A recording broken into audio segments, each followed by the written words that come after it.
Bonjour à tous et bienvenue pour cette nouvelle vidéo. Aujourd'hui c'est un grand jour puisqu'on attaque le montage de la CNC. Pendant ce montage, je vais essayer de suivre une notice que j'ai commencé à faire, car pour répondre à certains d'entre vous, oui, je vais publier les plans de la CNC avec une notice, tout sera complet. Donc, je vais aussi, pendant ce montage, vous expliquer mes choix de structure, et un des premiers choix que je dois vous expliquer, c'est ces rails. Alors, pourquoi ce choix? Essentiellement pour trois raisons. Première raison, c'est un très bon rapport entre le poids de la structure et sa rigidité. Grâce aux différentes formes qui sont à l'intérieur, on a des profilés qui sont ultra rigides. La deuxième raison, c'est que pour accessoiriser les rails, il n'y a pas besoin de percer, et ça, c'est quand même un gros avantage. Troisième raison, c'est qu'en termes de prix, on est pour des rails en 20-40, on est à 10 € du mètre linéaire à peu près, alors que si j'avais acheté des carrés en acier, on était à 7,50 € du mètre linéaire en GSB. La grosse différence, c'est que là j'ai commandé mes rails, ils sont prédécoupés aux dimensions que je voulais, et j'ai été livré en 15 jours, alors qu'en GSB, je les aurais eu tout de suite, mais il aurait fallu que je les coupe. Voilà, ça c'est l'explication du premier choix pour les rails linéaires. Et maintenant, il est temps d'attaquer le montage. Allez, c'est parti!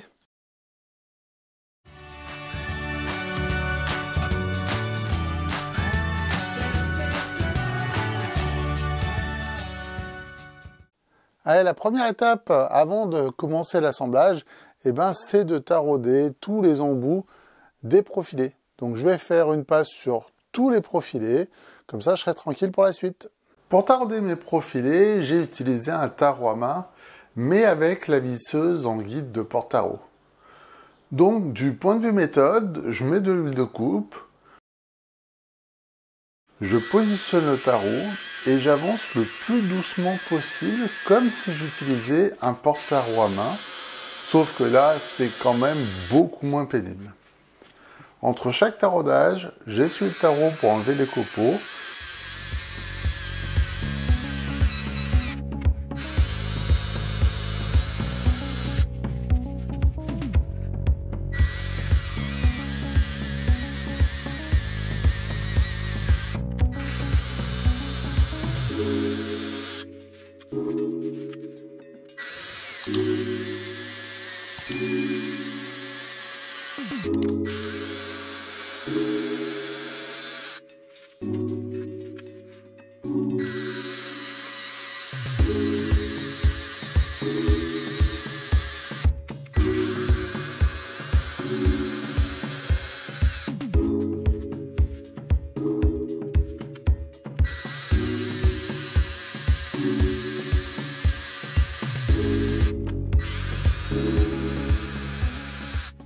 Et pour finir, je fais un petit chanfrein pour ébavurer le taraudage.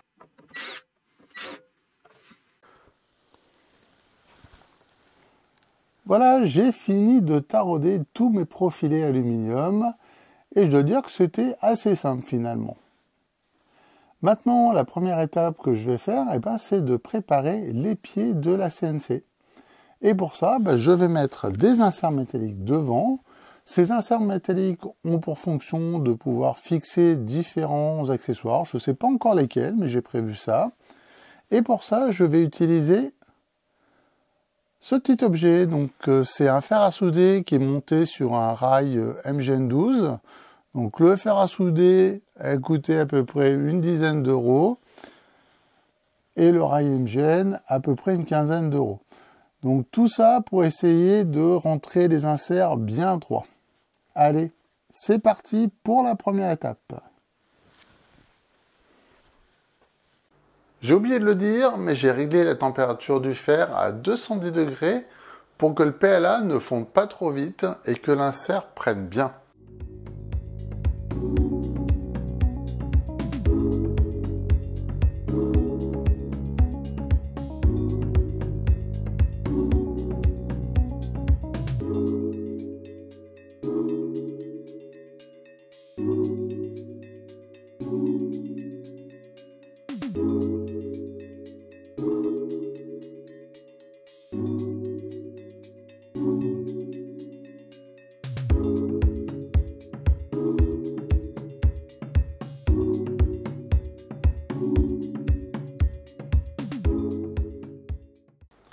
Pour ma CNC, j'ai choisi d'utiliser des capteurs inductifs plutôt que des capteurs mécaniques. Si j'ai fait ce choix, c'est parce que par rapport au micro-switch, les capteurs inductifs sont quand même beaucoup plus précis et surtout, ils ne craignent pas la poussière. Alors oui, ça coûte un peu plus cher, mais on parle là de 3 € par capteur. Par contre, les capteurs sont fournis avec des cordons de 1 mètre, ce qui est beaucoup trop petit pour ma CNC. Donc, je raccourcis drastiquement le cordon pour y mettre un connecteur de type JST et je répète cette opération 4 fois pour les axes Y.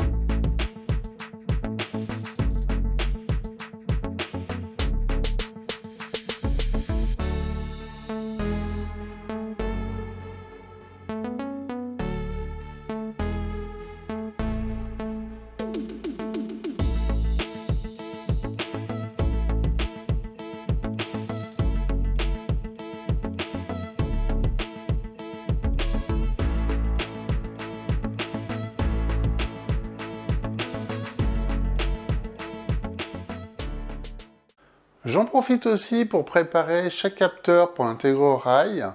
Après ça, il sera grand temps de s'attaquer au montage des axes Y.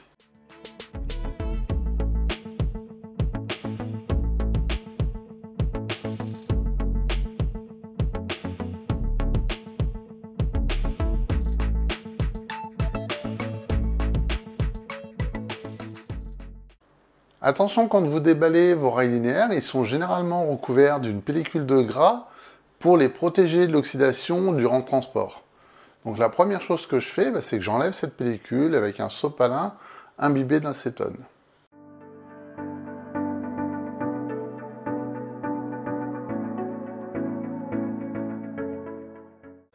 Alors, pour fixer le rail linéaire au profilé, j'ai essayé 2 méthodes. La première, en vissant toutes les vis et écrous au rail, et après en faisant glisser l'ensemble dans le profilé. Et je dois dire que ça n'a pas du tout été un franc succès. Du coup, j'ai cette autre méthode qui marche très bien avec ce type d'écrou.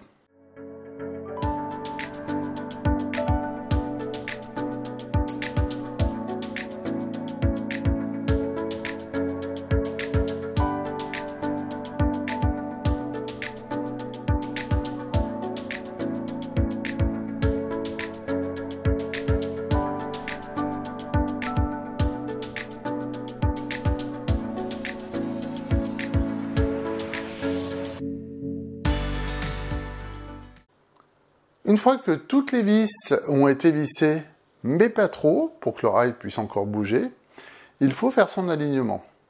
Pour ça, j'ai modélisé 7 cales. J'en installe une à chaque extrémité du profilé.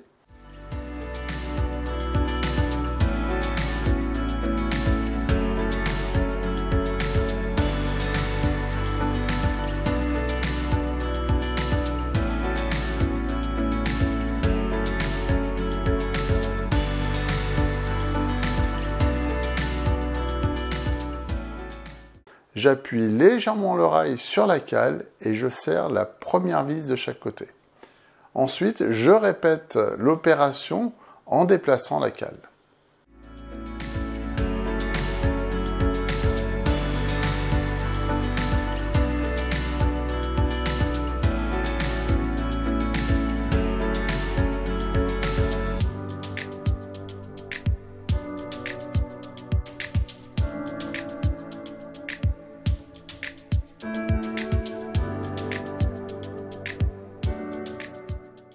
Le rail étant fixé, l'étape suivante est la fixation des pieds, en commençant bien sûr par l'insertion des écrous dans le profilé.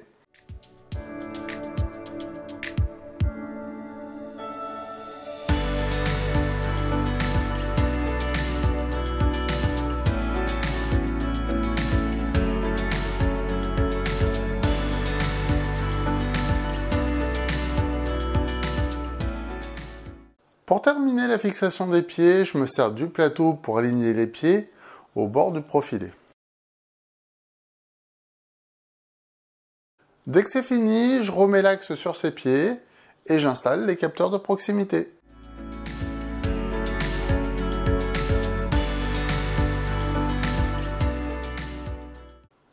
Le montage de l'axe Y est presque terminé. Il ne reste plus qu'à installer les chariots de guidage en faisant attention de surtout pas faire tomber les billes. C'est d'ailleurs pour ça que je n'enlève pas le cache-top plastique qui est à l'intérieur du chariot, mais qu'il s'enlève lorsque je glisse le chariot sur le rail. J'en profite aussi pour régler les caches poussières qui doivent toucher le rail sans gêner le mouvement.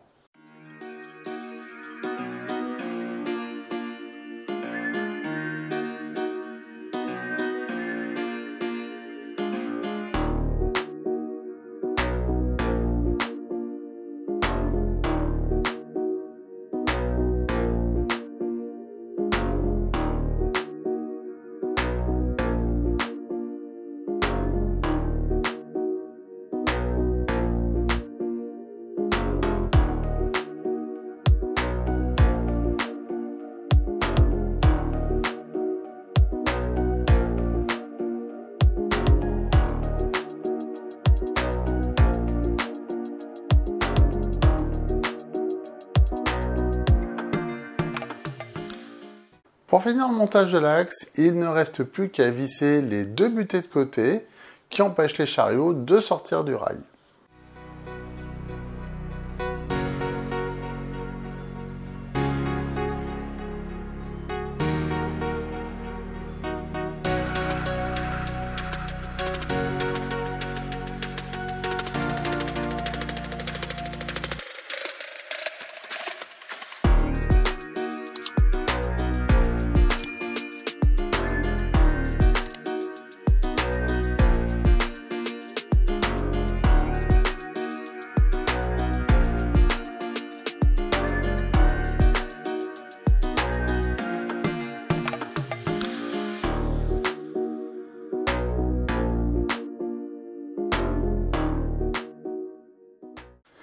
Voilà, les axes Y sont finis et honnêtement, je suis plutôt content du résultat. Ça me paraît déjà super rigide alors que je n'ai pas mis les renforts intérieurs. J'ai fait des petits essais juste avant de commencer ces vidéos sur la solidité du PLA pour voir si les pieds allaient tenir à la pression. Alors la machine, je ne sais pas combien de kilos elle va faire, moi j'en fais plus de 100.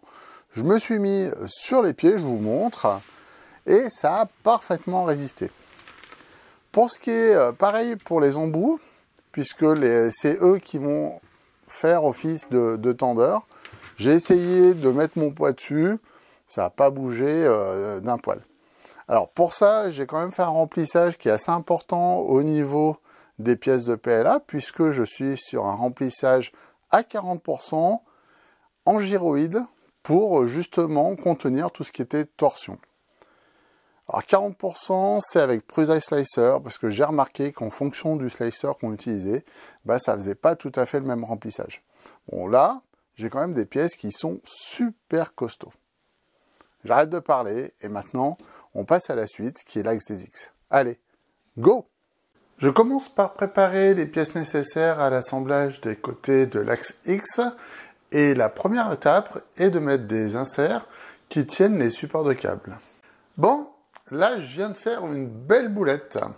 Le rail étant à la limite de sa longueur pour mettre l'insert du dessus, j'ai enlevé la butée haute de mon système et ce qui devait arriver arriva. J'ai sorti par inadvertance le chariot du rail et une bille est tombée.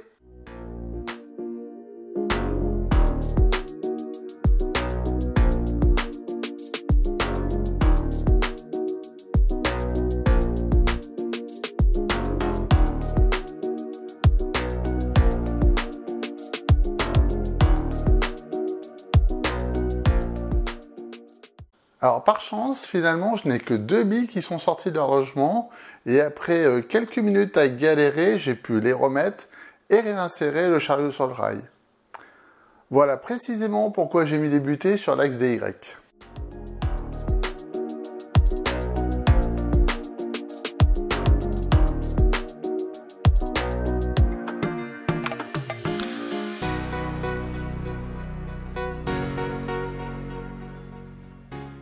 Étape suivante, j'insère les roulements qui vont maintenir l'axe des poulies d'entraînement dans les différentes pièces.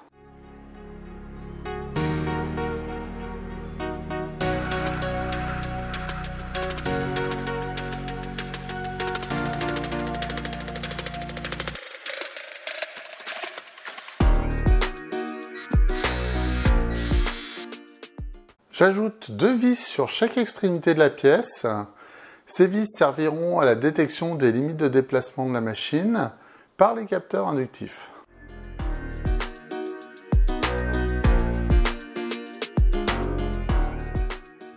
Allez, il ne me reste plus qu'à découper les arbres de poulie avant de passer à l'assemblage des panneaux de côté.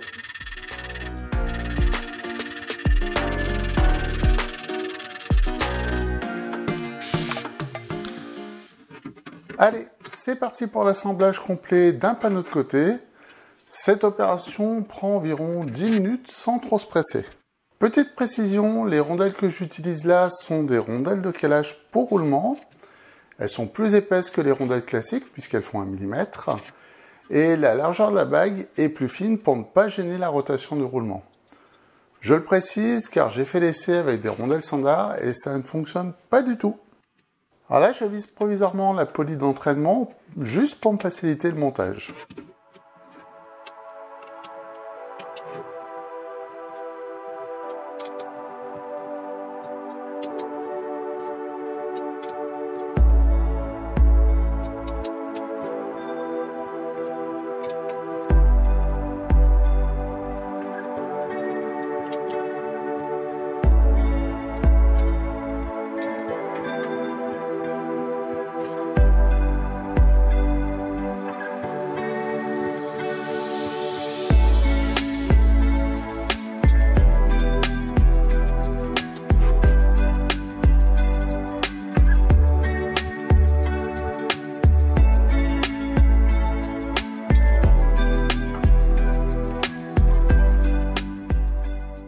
Je maintiens serré les 2 poulies et je revisse la poulie d'entraînement pour qu'il n'y ait pas de jeu.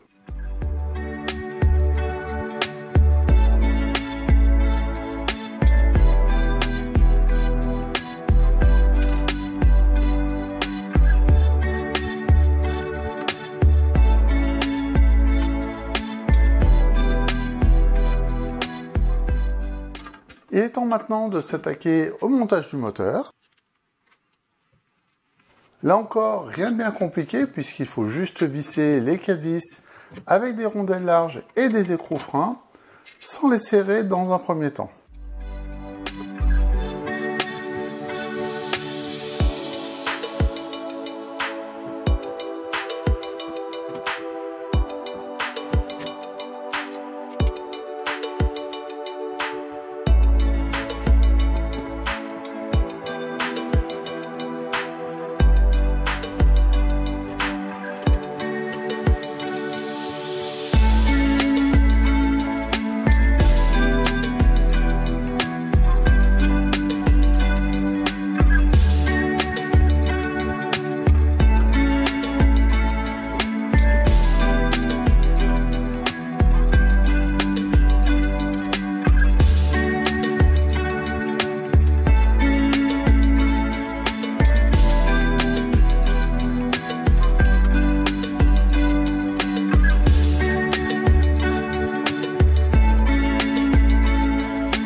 Une fois que la courroie est en position, je l'attends et je serre les 4 vis.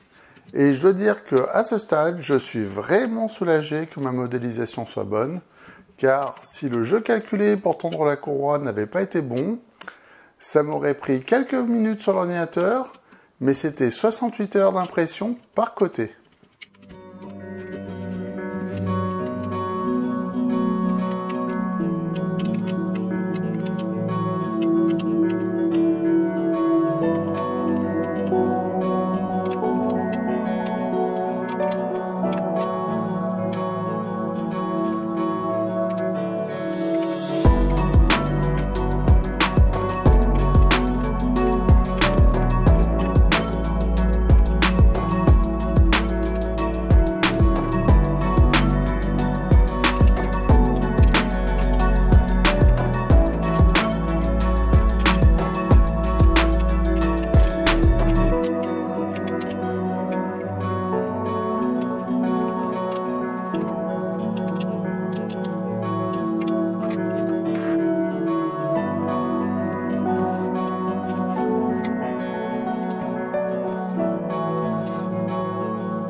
Bon voilà, j'ai fini de monter les deux panneaux latéraux de la CNC et maintenant je vais m'attaquer au montage de l'axe des X.